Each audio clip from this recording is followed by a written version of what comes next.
Je voudrais du soleil vert, des dentelles et des théières, des photos de bord de mer, dans mon jardin d'hiver. Je voudrais de la lumière, comme en Nouvelle-Angleterre. Je veux changer d'atmosphère, dans mon jardin d'hiver. Ma fleur sous la pluie de novembre, tes mains qui courent, je n'en peux plus de t'attendre. Les années passent, qu'il est loin, là je tombe. Nul ne peut nous entendre. Je voudrais du Fred Astaire, revoir un latte. Beyond that, you said in your opening statement, correct, that even Sarah Huckabee Sanders acknowledges in her work, she acknowledges the bars in the Hatch Act, correct? Yes, that's correct. Okay, so we have many members of the president's own administration who honor the law and respect the law. The violations here, to the extent and the repetitiveness to which they are being committed, is unique to Ms. Conway, correct? Yes. Okay, and with that, I would like to show you all a video that highlights many of the violations that the Office of Special Counsel detailed in its report. Anything times 0 equals 0. Simple multiplication. So 50 Democrats can run, 19 are now running, but if your message is 0, it's a big 0. There's no strategy, I see. You've got Bader O'Rourke and you've got Cory Booker promising that they would nominate a woman to be the VP. Do they not think the women running are good enough to be president? Stop the nonsense, everybody, about we are for all women. We are pro-women. We are for independent thinkers. You have Elizabeth Warren running for president. She tried to appropriate somebody else's ethnicity. She lied about that. They've got a bunch of, I like to say, I don't see any presidential timber yet, just presidential wood chips. Yeah, Kelly. And the women are complaining too. I see women on TV complaining about the female candidates aren't covered the same. That's just hogwash. They just have terrible ideas. But you can change the A to an O and get oh my instead of Amy there, because I don't think that was a very impressive rollout. Kirsten Gillibrand this weekend in her 50s, apparently was the first time she's ever eaten fried chicken, and she waited for the cameras to roll. I mean, this is just silly stuff. The only difference between Bernie Sanders and Donald Trump is Bernie Sanders' ideas are terrible for America, and Donald Trump was a much better candidate, had connective tissue with the people. I think Biden's timing actually benefits him because the Democrats seem really desperate to find an alternative to Bernie Sanders. So, Mr. Kerner, I want to walk through some of the specific Hatch Act violations that OSC found that Kellyanne Conway committed. On November 20th, she gave an interview with Fox and Friends in which she called the Democratic Senate candidate Doug Jones a, quote, doctrinaire liberal. This was a Hatch Act violation, correct? That was in our first report, correct? And on December 6, 2017, Ms. Conway appeared in her official capacity on CNN and discussed why voters should support Republican Senate candidate Roy Moore and why they should not support Democratic candidate Doug Jones. OSC then sent President Trump a report detailing these violations, but you did not recommend a specific form of discipline. You left that up to the president, correct? Correct. The president appears to have done nothing about this, and Ms. Conway continued to violate the law. OSC found that between October 31st and November 6th, Ms. Conway posted at least 15 messages that violated the Hatch Act to her Twitter account. Are you aware of any other senior aide to a president who has systematically violated the Hatch Act to this extent by attacking the potential opponents of the president? I am not aware. And I think this right here gets at the core of what we're talking about today, is that this is not even partisan, because members of Trump's own administration do not violate the law, this law, to the extent that she does. She is being subject to these reports because she is unique in her flagrant and violation and disrespect for the law. And frankly, when she doesn't show up to her own congressional hearing today, she's not just disrespecting Democrats. I don't mind. That's something that she does on TV every day. She disrespects the entire body. She disrespects every Republican member of this body and disrespects the power that each and every single one of us has. And moreover, I think that this taps into a deeper narrative and a deeper pattern of what is happening out of this administration, where they believe that the rule of law only belongs and applies to some people and not others. Right here and now, we're about 20 years away from the Central Park Five, where the president put out a full-page ad demanding the death penalty for 5 black and brown boys. They were not yet 18 years old, demanding the death penalty for something they were accused of and innocent of. And here we have just documented evidence of multiple times of violation of the same law, and he won't even issue a slap on the wrist. This is a pattern about some people being subject to the rule of law and others not. And when that happens, there is no rule of law at all. At all. And that's why it's important that we make sure that everyone is held accountable, because whether it's a billionaire, whether it's an administration official, or whether it's a postal worker or a kid on the street, we all must be held accountable to the same extent by the rule of law. Thank you very much. Thank you very much. It is Thursday, the 27th of June of 2019, and you are in West Coast Cookbook and Speakeasy. I am your chef de cuisine, Justice Putnam, and our daily special is Metro Shrimp and Grits Thursdays, a little bit of jambalaya, a little bit of spice in your life. Well, we had a debate last night. I thought it was more of a panel discussion, but debate, the term debate, at least promulgated by our corporate media, has come to mean something entirely different than what a debate actually is, because what we saw last night was truly a panel discussion, especially with that many candidates. But I gotta say, we have some great candidates. Not all of them are great. I mean, Tim Ryan can go sit down. I wish Tulsi would too. But we have some really, really good candidates.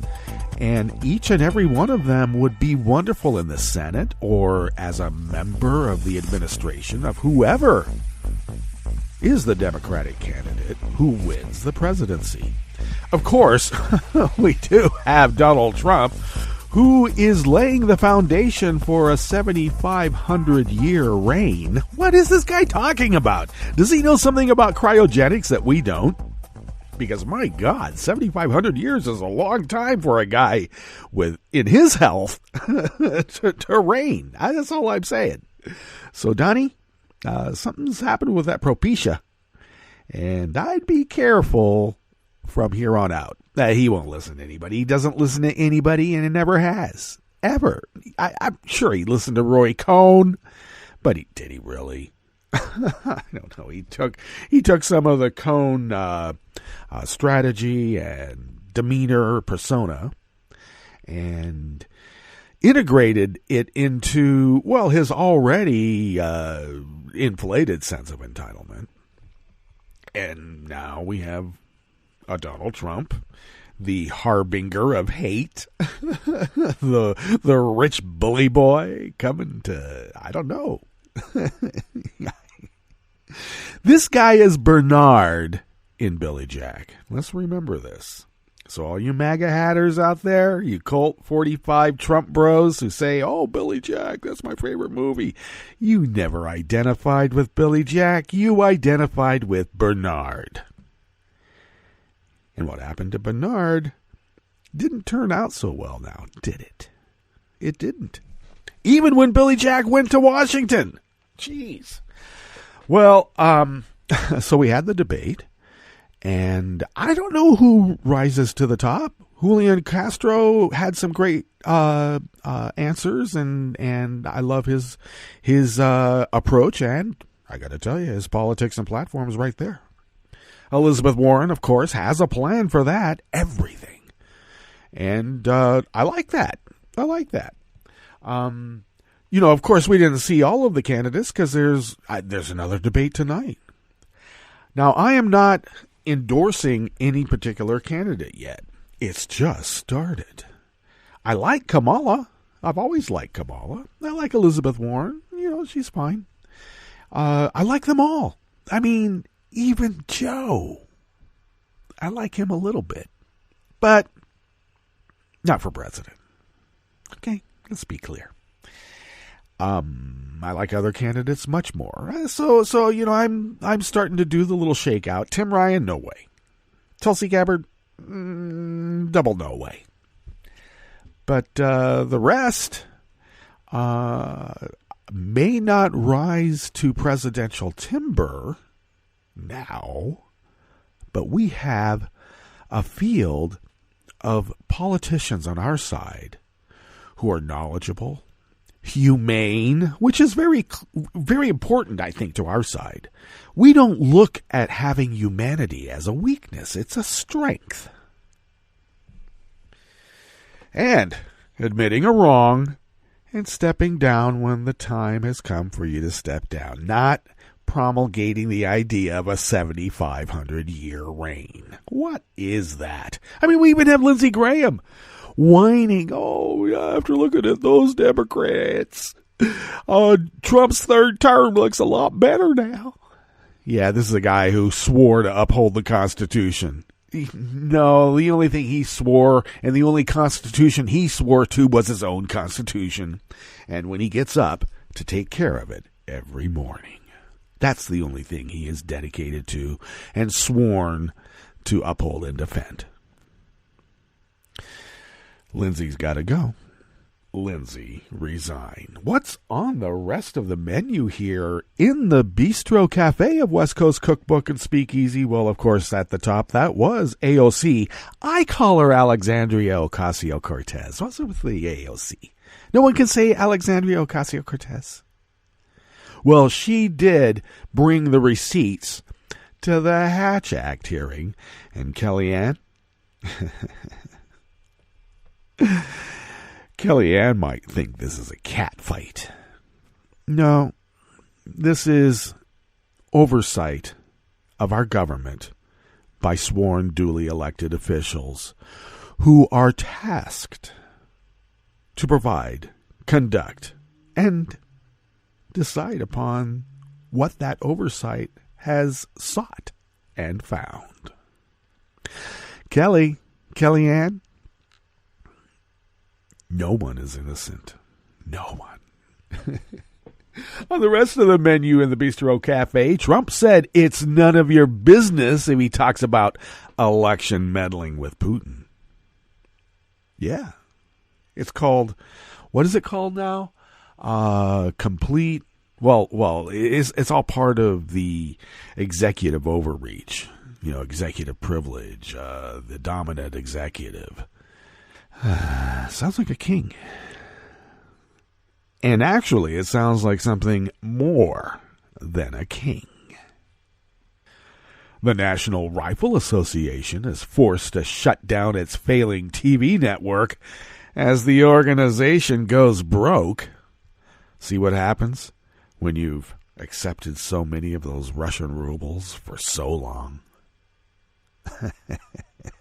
You become dependent upon it now, didn't you? And now when the supply has been cut off, LaPierre's suits look a lot more expensive now, don't they? Don't they, punk? And after weeks of decrying the humanitarian crisis at the border, House Republicans rejected an emergency border aid bill because everything is the Democrats' fault. Don't you know?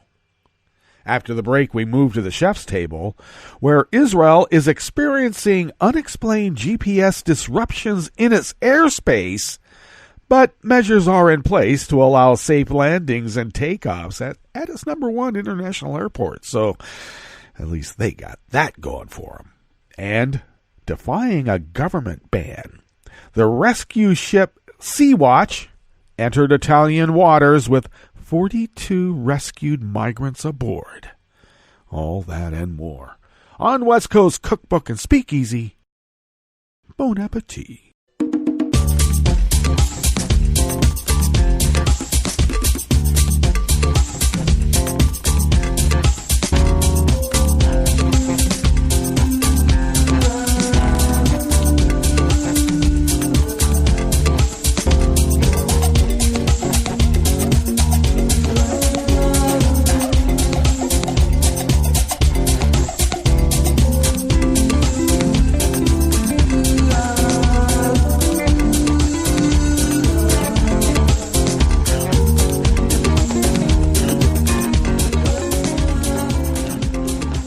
course, at the bottom of our homepage at netrootsradio.com, to the rightish of the page is the chat room link monitored by Kelly Lincoln. It's right there. Do engage. You'll also notice the social media scroll link right there, mostly Twitter, and that's taken care of by Tom. Thank you, Tom.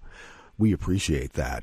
Now, if you would now take a gander to the leftish of the page, at the bottom of our homepage at netrootsradio.com, you will then notice the link to our Patreon site, and do please become a recurring Patreon of Netroots Radio.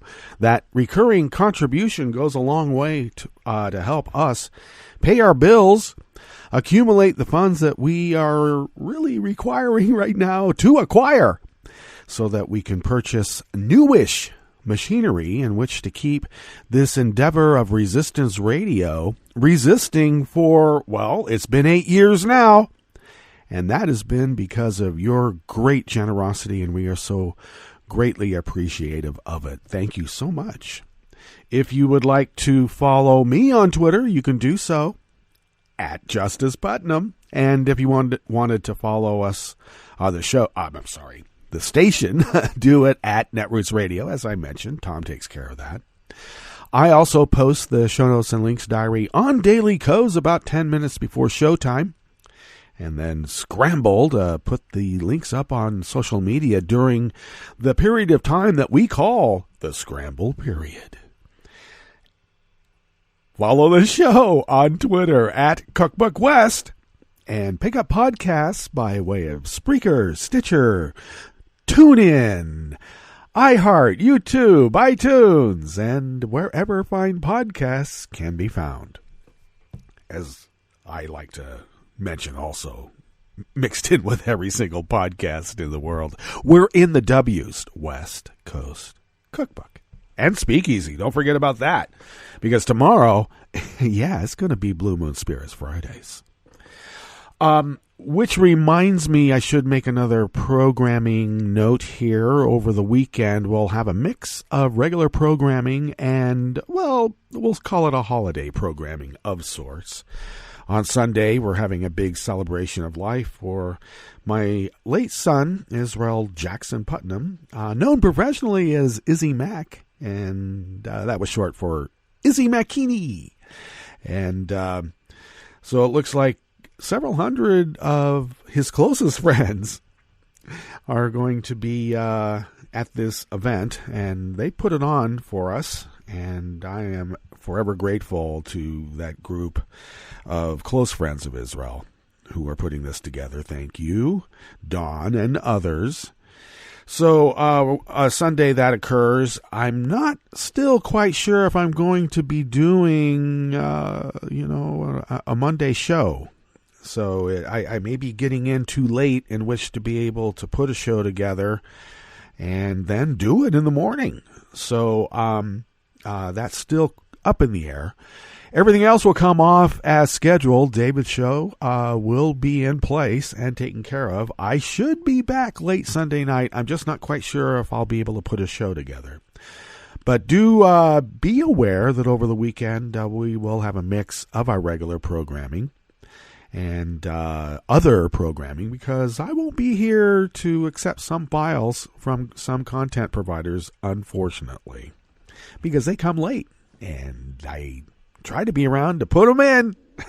But I do appreciate your understanding, and I'll confess, I'm a little ambivalent. I'm still really sad about my son dying. And I want to celebrate with him. And I don't know. The universe is so mysterious. You want to think that you haven't lost those closest to you. But I used to have really firm answers to these questions when I was never confronted with a fact about it. When it was all a hypothetical, oh yeah, I'm certain. But when you're living in the midst of it, all those decisions about the metaphysical world, what does it mean to have individuality in the cosmos, self-identity, all of that. I used to have very firm ideas. Certainties, shall we say. Firm certainties. That's almost redundant. About all of those subjects. But I was never confronted with the bone-jarring, soul-shattering loss of losing your only child in his adulthood. Yeah, it's rough. So we're going to celebrate his life, and we're going to be playing a lot of his music, and there's a lot of photos also that have been put together, and it'll be a sad but a glad time for all, because my son did touch a lot of people, and he was honest in his heart to the core. One of the most loyal people. These are things I found out. You kind of, it does the heart good to find out that, wow, at his core, not just as a persona, but at his core, he was just a really good, loving person. And it didn't matter who it was. Oh, yeah, he had firm convictions. He hated Trump, don't we all? But he embraced everybody on a personal level at the present. And everybody that ever came in contact with my son tells me that the first time they ever met him, they never met anybody who was able to look into their eyes and really get right down into their heart. And that does a dad really good, because I like to think maybe he listened to a few things that we talked about while he was growing up. All right, let's get on with this first offering here in the Bistro Cafe of West Coast Cookbook and Speakeasy. Metro Shrimp and Grits Thursdays, by the way, and everybody makes fun of grits. They think it's like, I don't know, cream of grits. Come on. A grain is a grain, and they're all equal, and should all have due process under law. Please. Emily Singer of Share Blue Media brings us this first offering here in the Bistro Cafe of West Coast Cookbook and Speakeasy. Well, Trump is set to meet with Putin at the G20 meeting in Japan this week. And he still can't bring himself to forcibly condemn Putin for Russia's nefarious interference in the 2016 election to help elect Trump. Because Trump is not loyal to America, never has been. He's loyal to himself. And I got to tell you, this is a disease, an affliction that's very endemic to a certain segment of societies who have attained a certain level of income, shall we say. Wealth hoarding. As Trump departed the White House yesterday, Wednesday, en route to Japan for the G20 conference, a reporter asked whether Trump plans to ask Putin not to interfere in the 2020 election. But rather than answer the question, Trump lashed out at the reporter like a defiant teenager. "I'll have a very good conversation with him," Trump replied. "What I say to him is none of your business." Which I suppose means, like, I could use your help again. Have you seen that panel of candidates? I call them boring, but that's a dodge. Those people scare me. They could bring me down, and when they bring me down, I'm going to jail. God, I hope there's a statute of limitations, Trump says. I hope there's a statute of limitations. And Vlad smiles, pats him on the knee, and says, "Don't worry, comrade. We'll take care of it." Multiple U.S. intelligence agencies, as well as former special counsel Robert Mueller, have unequivocally stated that Russia meddled in the 2016 election in an effort to help elect Trump. I think that effort was rather successful, don't you? Yet Trump has never accepted that conclusion, still contending that Russia's attempt to install him as president is a hoax. He has also refused to ever confront Putin in the multiple in-person meetings and phone conversations the two men had, going as far as taking the translator notes. What's up with that? The mind reels trying to figure that one out now, doesn't it?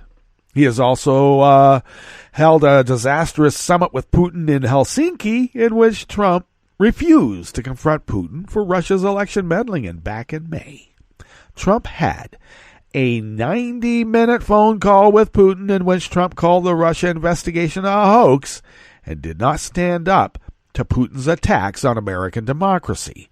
Secretary of State Mike Pompeo tried to excuse Trump's inability to confront the Russian dictator by saying Trump simply ran out of time on the call. Ran out of time.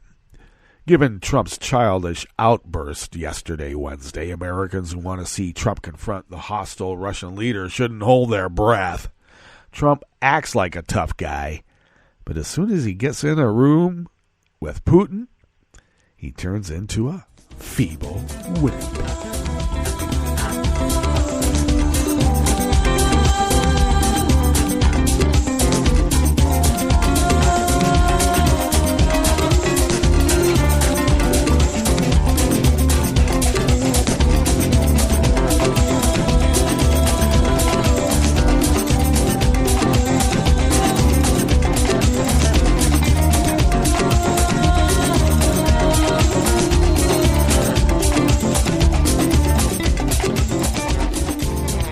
Oliver Willis brings us this next offering here in the Bistro Cafe of West Coast Cookbook and Speakeasy. The National Rifle Association was forced to shut down its official propaganda arm, NRA-TV, after the beleaguered organization of gun extremists ran out of money to keep it going. You know, there was a finite amount of Russian rubles coming your way now, wasn't there? NRA-TV consistently produced widely derided content in defense of the NRA's extremism on guns, like putting KKK hoods on Thomas the Tank Engine. After careful consideration, I am announcing, starting today, we are undergoing a significant change in our communications strategy. We are no longer airing live TV programming. NRA Chief Executive Wayne LaPierre said in a statement released late last night, Tuesday. I would think that if he sold, even at a steep discount, a dozen of his suits, he might have been able to float the station for at least another 2 years, at least. Dana Loesch, NRA TV on-air personality and a national spokesperson for the NRA, is also out because her leather suits cost at least as much as Wayne LaPierre's Hong Kong ones do. She led the organization's charge in attacking the teenage survivors of the school shooting at Parkland, Florida, and has a long history of spreading lies. The organization has severed ties with the advertising firm of Ackerman McQueen, which operated NRA TV for them. An ongoing lawsuit between the two parties has exposed sordid details of the NRA's inner workings. NRA Executive LaPierre spent hundreds of thousands of dollars donated by NRA members on fancy clothing, even as the organization was cutting back on gun safety classes, one of its core functions. Well, that changed when they got all those rubles. Oh, you say that they changed their strategy way back in the 90s and went from a gun safety organization to one of gun advocacy to the extreme that made absolutely no sense? Yes, all the way back then. Scratch the surface for the rubles, and you'll find that it's really like a Russian nesting doll. It just keeps opening up and opening up and opening up, and there's more and another and more and more and more. Well, they've lost those rubles, folks, and the financial situation has been so dire at the NRA that it cut back even on free coffee for its employees. Disgraced Iran-Contra criminal Oliver North took the reins for a short while, only to be ousted by LaPierre and others and replaced by a new president, Carolyn Meadows, who almost immediately made a racist attack against Representative Lucy McBath, a prominent advocate for gun safety. Yeah, she's the mom of the kid who was sitting in his car listening to music, and it was so too loud for a white guy and his girlfriend. And they came over, or that guy came over and said, "Turn down your music." Some words were exchanged, and the guy shot at that car, killing her son. And then he and his girlfriend went to a hotel or motel and ordered pizza delivered and watched it all on the news. Yeah, a racist attack against the mother of that kid. That's what the NRA is about. Well, the NRA faces multiple investigations for a number of issues, including campaign finance violations and its ties to Russia. The NRA took in Russian money while investing heavily in Trump's election in 2016, and an admitted Russian spy was connected to NRA leaders. Along with this internal drama, the NRA has also been losing politically. Many of the Republican candidates it backed in 2018 lost their races, and the Democratic-led House has been passing gun safety legislation after the NRA blocked such bills for years.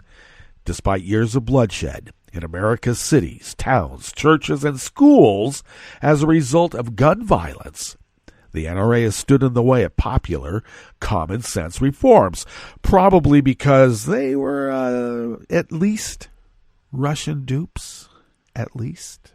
I would say assets. NRA TV was a key tool used by the organization to fight against those reforms and against common decency.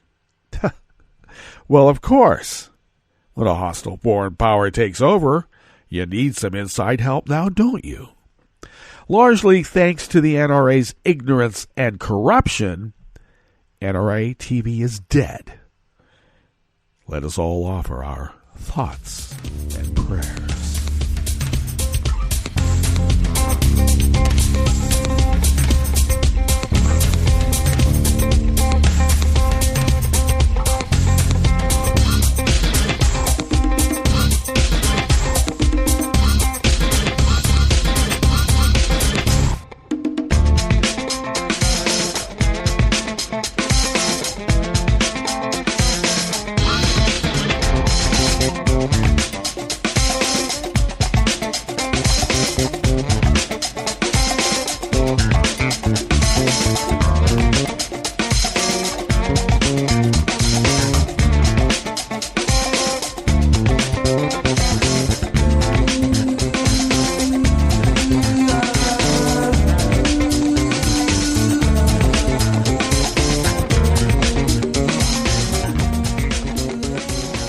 Josh Israel of Think Progress brings us this final offering here in the Bistro Cafe of West Coast Cookbook and Speakeasy.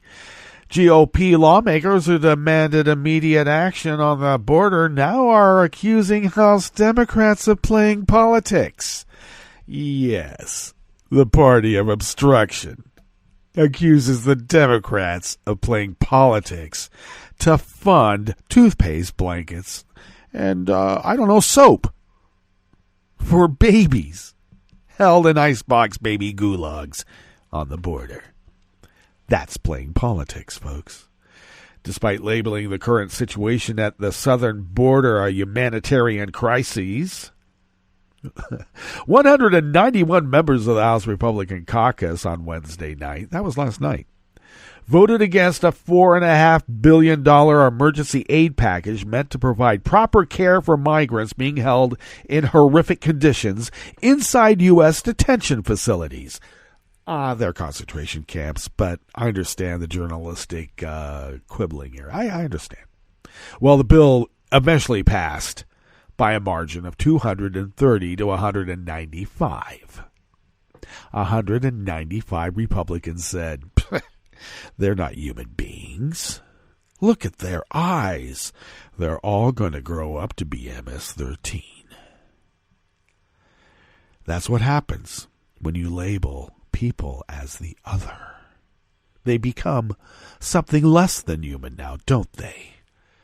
Great intellectual critical thinking skills there, GOP.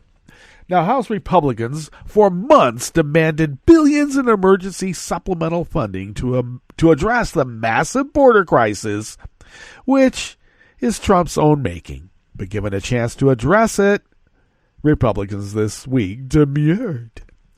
Well, the story that you're hearing hardly anything about in Oregon, about the Republicans just going to another state to prevent a vote not only on a cap and trade bill, but every single legislative bill before the House Senate, every single one. They are the minority, but they need a quorum to be able in which to fulfill their legislative responsibilities.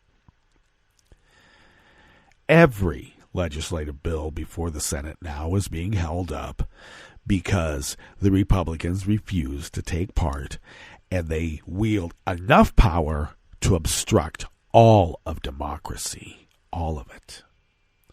Well, Republicans argue that Trump would not sign the bill as it was focused on humanitarian aid rather than kicking a brown baby in the gut and grinding an iron heel in its face for all eternity. If you're not going to do that, if you're not going to fund that, we don't want it.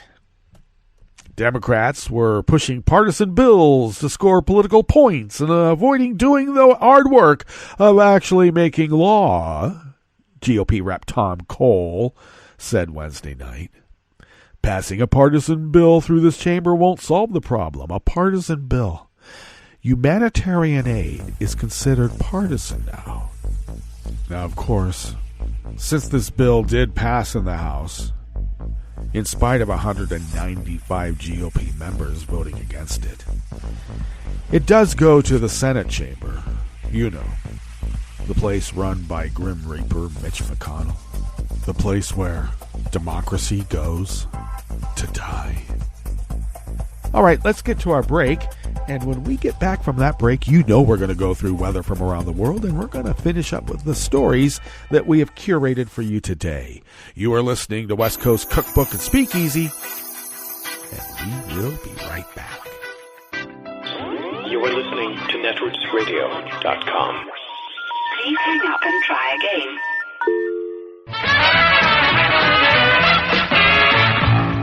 From a point at sea to the circles of your mind, a new force is at work for planetary transformation. New radio for a new Earth.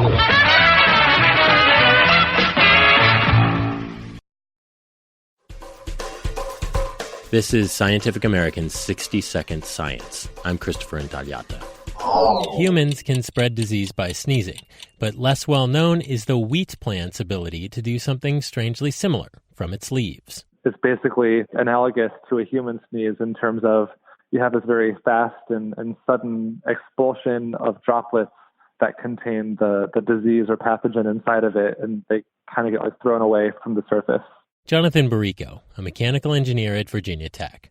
He and his team were studying the ability of wheat plants to expel spores of a common pathogen, the wheat rust fungus, from their leaves via this unusual mechanism. So they inoculated wheat plants with the disease, created dew on the plant's leaves, and then studied the ensuing action with high-speed microscopy. Here's what they saw.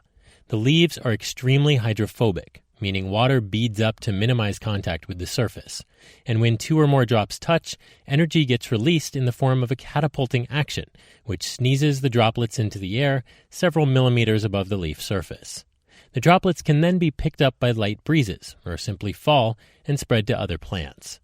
The process is surprisingly effective at launching spores. The researchers figure each leaf can launch 100 spores per hour during a morning dew.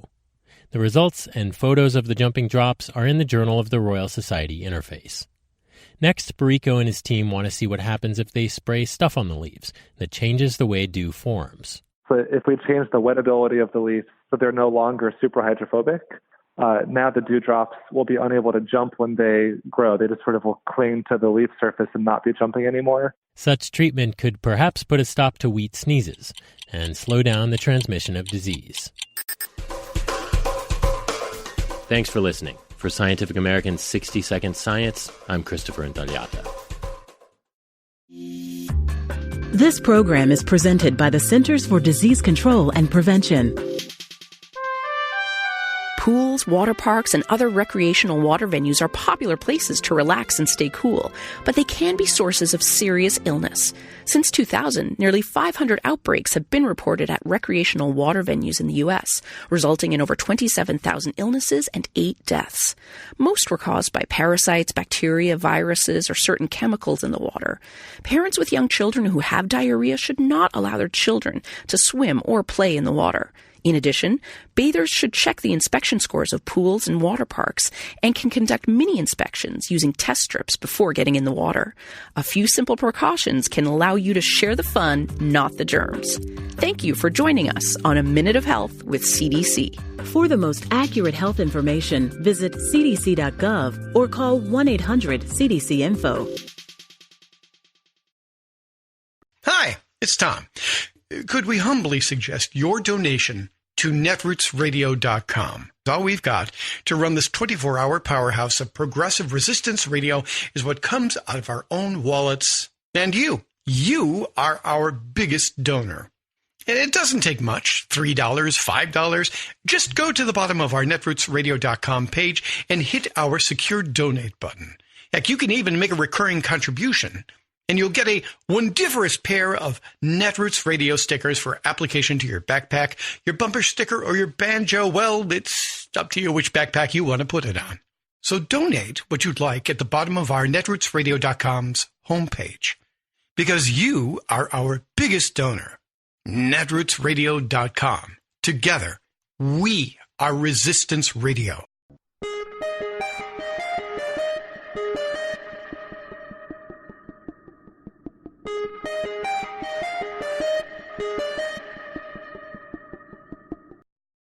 I'm Rick Smith, and this is Labor History in 2.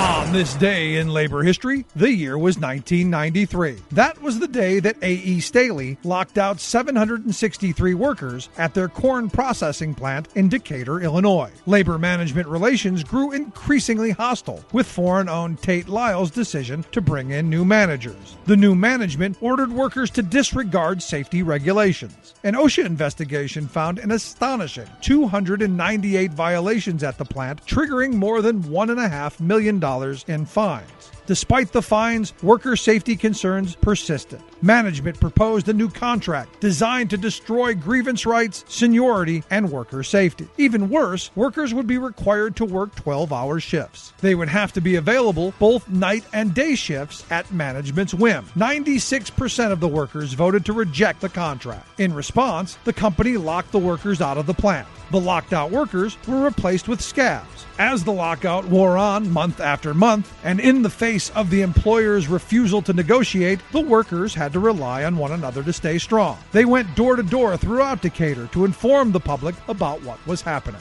In 1994 and 1995, the workers were joined on the picket lines by United Auto Workers from the city's Caterpillar plant and rubber workers from Bridgestone Firestone. Those workers had gone out on strike as their employers took extreme hard-line bargaining positions, earning Decatur the nickname of Strike City. The eyes of the nation were on Central Illinois. It seemed that the Decatur struggle was the stage for the modern labor movement. Workers were fighting back in the age of international mergers and all-out attacks on union workers.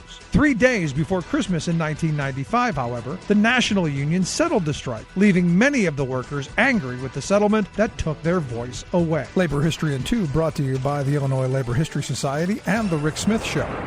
I read the news today, oh boy. It's time for Nicole Sandler's What's News from NicoleSandler.com and the Progressive Voices Network. Part 1 of the first debate of the 2020 Democratic presidential primary is history. Part 2 happens Thursday night, 9 p.m. Eastern. As the front-runner in the first group of 10 candidates to take the debate stage, Elizabeth Warren got the most questions from the moderators, though it was Cory Booker who racked up the most talk time at 10.9 minutes. Beto O'Rourke was also verbose, talking for 10.3 minutes, followed by Warren with 9.9. Although he was the first to interrupt and take time for himself, New York City Mayor Bill de Blasio only spoke for 5.6 minutes. while Washington Governor Jay Inslee was the least assertive, clocking in with only 5 minutes of talk time. As for substance, the questions ran the gamut, from how to fix income equality to abortion rights, immigration, and of course, Medicare for all. At one point, Lester Holt asked for a show of hands of who among them would give up their private health insurance for a government-run plan. Only Elizabeth Warren and Bill de Blasio answered yes. Warren answered definitively about her stance on Medicare for all. Senator Warren, you signed on to Bernie Sanders' Medicare for All plan. It would put essentially everybody on Medicare and then eliminate private plans that offer similar coverage. Is that the plan or path that you would pursue as president? So, yes, I'm with Bernie on Medicare for All, and let me tell you why. I spent a big chunk of my life studying why families go broke. And one of the number one reasons is the cost of health care, medical bills. And that's not just for people who don't have insurance. It's for people who have insurance. Look at the business model of an insurance company. It's to bring in as many dollars as they can in premiums and to pay out as few dollars as possible for your health care. That leaves families with rising premiums, rising co-pays, and fighting with insurance companies to try to get the health care that their doctors say that they and their children need. Medicare for All solves that problem. And I understand there are a lot of politicians who say, oh, it's just not possible, we just can't do it, have a lot of political reasons for this. What they're really telling you is they just won't fight for it. Well, health care is a basic human right, and I will fight for basic human rights. Good answer. Beto O'Rourke was defending the role of private insurers when Bill de Blasio interrupted. Would you replace private insurance? No, I think the choice is fundamental to our ability to get everybody cared for. Private insurance is not working for tens of millions of Americans. When you talk about the co-pays, the deductibles, the premiums, the out-of-pocket expenses, it's not working. How can you defend a system that's not working? They can choose Medicare. For the culinary workers in Nevada who I listen to, who negotiated for those plans, for people. They're able to keep them. Beto O'Rourke, who's seen his poll numbers dropping in recent weeks, had perhaps the worst performance of any of the candidates on night one. He also seemed to have the biggest target on his back. Fellow Texan Julian Castro went after O'Rourke on immigration and his refusal to sign on to Castro's plan to decriminalize border crossings. I helped to introduce legislation that would ensure that we don't criminalize those who are seeking asylum and refuge in this country. If you're fleeing desperation, then I want to make sure they're treated with respect. I'm still talking about everybody else. But you're looking at just one small part of this. I'm talking about a comprehensive rewrite of our immigration laws. Not true. And if we do that, I don't think it's asking too much for people to follow our laws when they come to this country. I'm talking about millions of folks. A lot of folks that are coming are not seeking asylum. A lot of them are undocumented immigrants, right? And you said recently that the reason you didn't want to repeal Section 1325 was because you were concerned about human trafficking and drug trafficking. But let me tell you what. Title 18 of the U.S. Code, Title 21, and Title 22 already cover human trafficking. I think that you should do your homework on this issue. If you did your homework on this issue, you would know that we should repeal this section. This is an issue that we should and could be talking about for a long time, and we will. Former HUD secretary in the Obama administration, Julian Castro had a few breakthrough moments to emerge as perhaps the night's biggest gainer. The biggest loser of the night was NBC, whose broadcast was plagued with technical problems and whose Chuck Todd proved that he wasn't ready for prime time. Round two, the second group of 10 candidates, hits the debate stage Thursday night at 9 p.m. Eastern. In other news, the Supreme Court officially closes out the term by handing down its final two decisions on the biggest cases they heard this year, on partisan gerrymandering and the citizenship question on the 2020 census. The decisions are expected at around 10 a.m. Eastern. And finally, Donald Trump has arrived in Japan for the G20 meetings at which, it was announced, he'll once again meet with Russian President Vladimir Putin. As he departed the White House on Wednesday, a reporter asked Trump what the two of them will discuss. I'll have a very good conversation with him.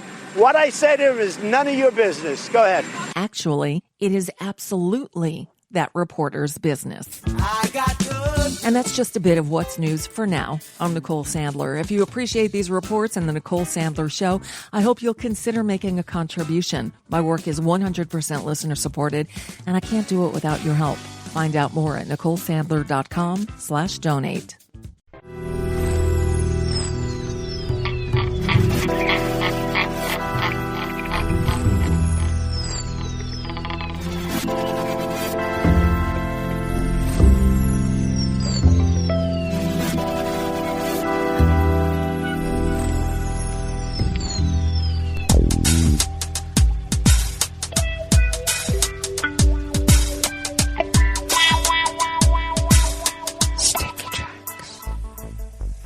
Thank you for accompanying us here to the chef's table at West Coast Cookbook and Speakeasy, Metro Shrimp and Grits Thursdays.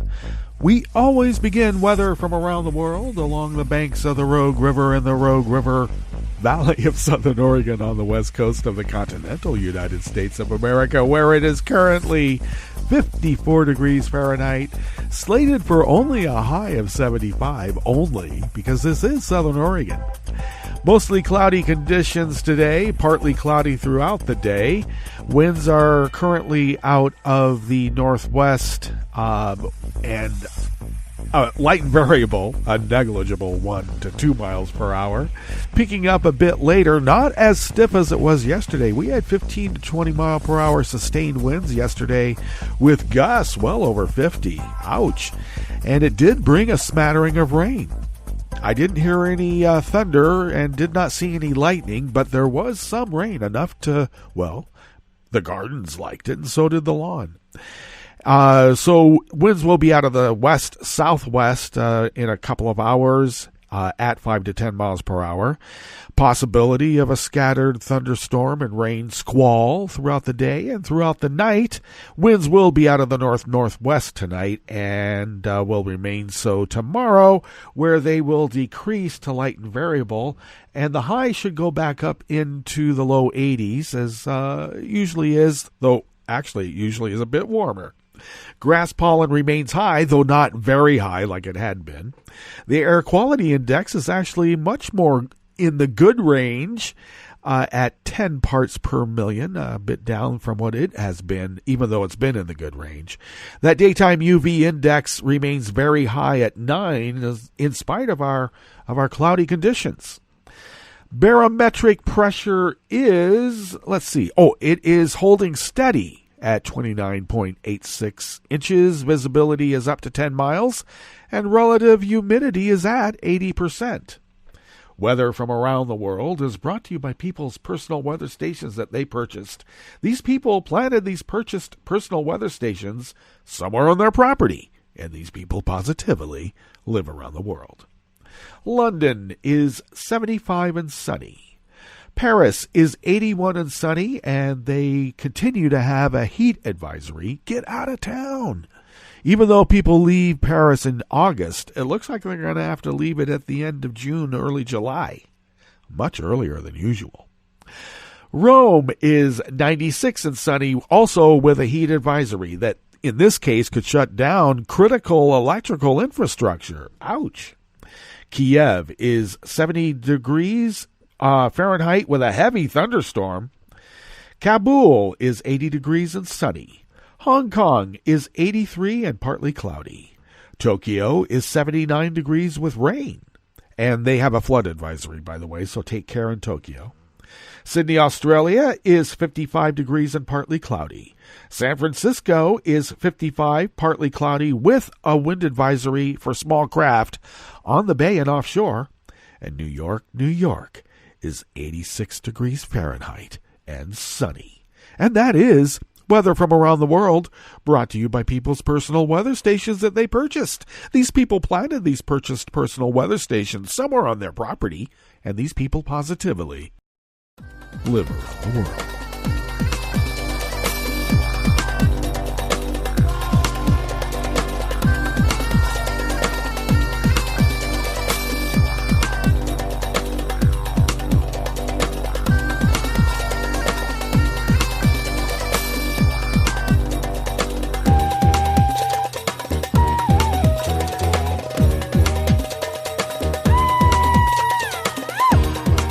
anonymous worker bees at Reuters bring us this first amuse-bouche here at the chef's table at West Coast Cookbook and Speakeasy, Dateline Jerusalem. Israel is experiencing unexplained GPS disruptions in its airspace, but measures are in place to allow safe landings and takeoffs at its main international airport, the government said yesterday, Wednesday. The announcement by Israel Airports Authority, the IAA, followed a report on Thursday by the International Federation of Airline Pilots Association that many pilots had lost satellite signals from the global positioning system around Tel Aviv's Ben Gurion Airport, confirming there had been GPS disruptions for approximately the past 3 weeks. The statement said these affected only airborne crews and not terrestrial navigation systems. Now, maybe this is going too far out on a conspiratorial limb, but it has been discovered that Trump, on his orders, did have a cyber attack on Iran leading up to his proposed bombing of the country. Could something have been done in retaliation? Or was it an actual consort with the United States? The military said its operations were unaffected, but of course they would.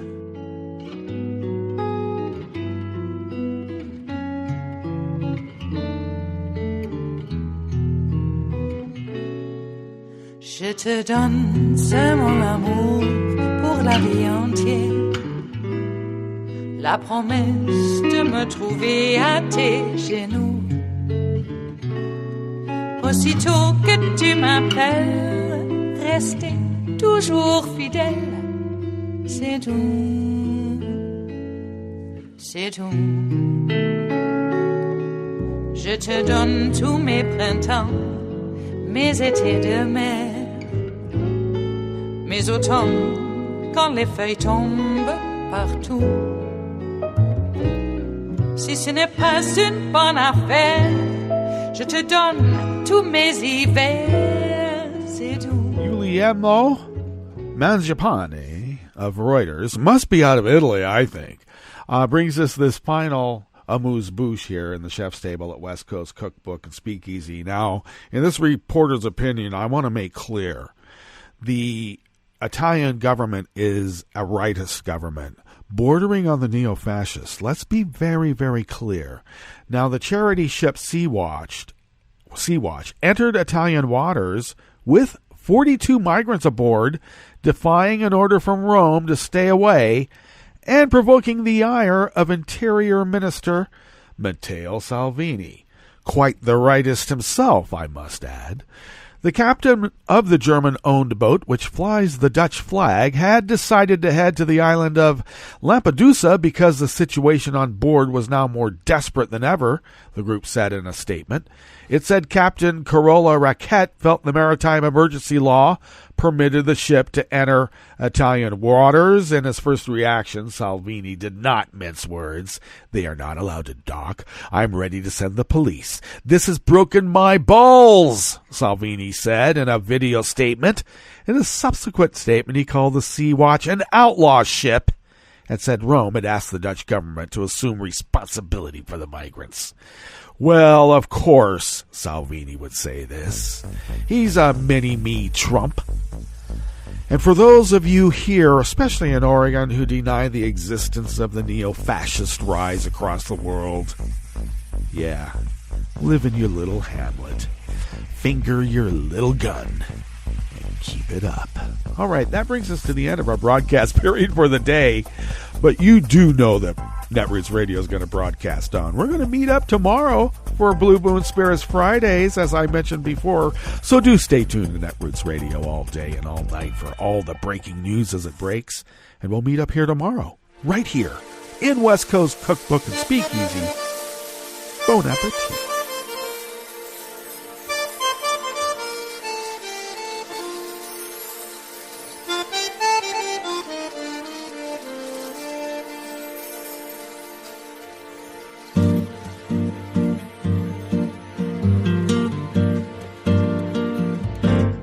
Je voudrais du soleil vert, des dentelles et des théières, des photos de bord de mer, dans mon jardin d'hiver.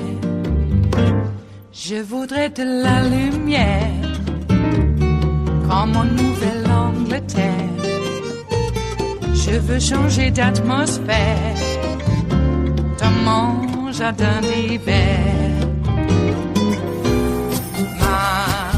Ma fleur sous la pluie de novembre, tes mains qui courent, je n'en peux plus de t'attendre. Les années passent, qu'il est loin, là je tombe. Nul ne peut nous entendre. Je voudrais du Fred Astaire, revoir un latte Goël. Je voudrais toujours te plaire, dans mon jardin d'hiver. Je veux déjeuner par terre, comme au long de golfe clair, t'embrasser les yeux ouverts, dans mon jardin d'hiver.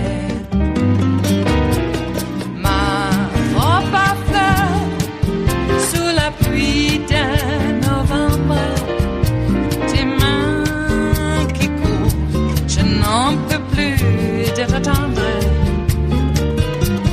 Les années passent, il est loin, là je tombe. Nul ne peut nous entendre. Ba-da-da-dum-di-da-dum. Ba-da-da-dum-di-da-dum. Ba-da-da-dum-di-da-dum. Dans mon jardin d'hiver. Ba-da-da-dum-di-da-dum. Ba-da-da-dum-di-da-dum. Ba-da-da-dum-di-da-dum. Dans mon jardin d'hiver. Dans mon jardin d'hiver. Dans mon jardin d'hiver.